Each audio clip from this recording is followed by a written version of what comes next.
सिंधु घाटी सभ्यता का अंत एक पहेली के समान है, जिसमें कुछ विद्वान मानते हैं कि बाहरी जातियों के आक्रमण ने इस महान सभ्यता का विनाश किया।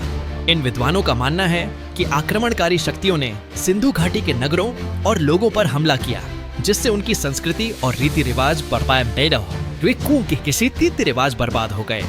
इसके बावजूद यह सुनिश्चित करना मुश्किल है कि केवल आक्रमण ही इस सभ्यता के पतन का कारण था या इसके पीछे और भी गहरे कारक थे। दूसरी ओर कुछ इतिहासकार यह मानते हैं कि सिंधु घाटी सभ्यता का यह अंत प्राकृतिक आपदाओं का परिणाम था।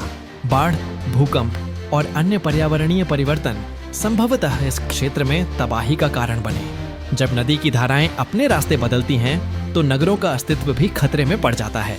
इससे न केवल निवासियों की जीवन रेखा बाधित होती है, बल्कि आर्थिक गतिविधियां भी थम जाती हैं। प्राकृतिक आपदाएं एक गंभीर संकट उत्पन्न कर सकती हैं, जिसके परिणाम स्वरूप लोगों की विस्थापन और सांस्कृतिक विखंडन होता है। हालांकि सिंधु घाटी सभ्यता का पतन संभवतः प्राकृतिक आपदाओं और मानव गतिविधियों के संयोजन का परिणाम था। युद्ध, आक्रमण और महामारी जैसे मानव निर्मित कारक इसके पतन में योगदान कर सकते हैं, जबकि बाहरी शक्तियों ने आक्रमण कर सकते हैं। अंदरूनी संघर्ष और संसाधनों की कमी भी इस महान सभ्यता की नींव को कमजोर कर सकती थी। इस प्रकार यह माना जा सकता है कि सिंधु घाटी सभ्यता का अंत एक जटिल प्रक्रिया थी, जिसमें विभिन्न कारकों का योगदान था। अंततः सिंधु घाटी सभ्यता का विनाश एक ऐतिहासिक रहस्य बना हुआ है।